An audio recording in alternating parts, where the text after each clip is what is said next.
ఒక పెంపుడు జంతువు స్వర్గంను నాశనం చేసి ఎలా దేవతగా మారిందో ఇప్పుడు మనం తెలుసుకుందాం.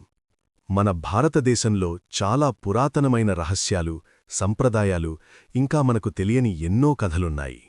అలాంటి అద్భుతమైన కథల్లో ఒకటి పంజుర్లీ దైవం కథ. కర్ణాటకలోని తుళునాడు ప్రాంతంలో ప్రజలు ఎంతో భక్తితో పూజించే ఒక శక్తివంతమైన దైవం పంజుర్లీ. పంజుర్లీ అంటే ఎవరు? అతను ఎందుకు పంది రూపంలో ఉంటాడు?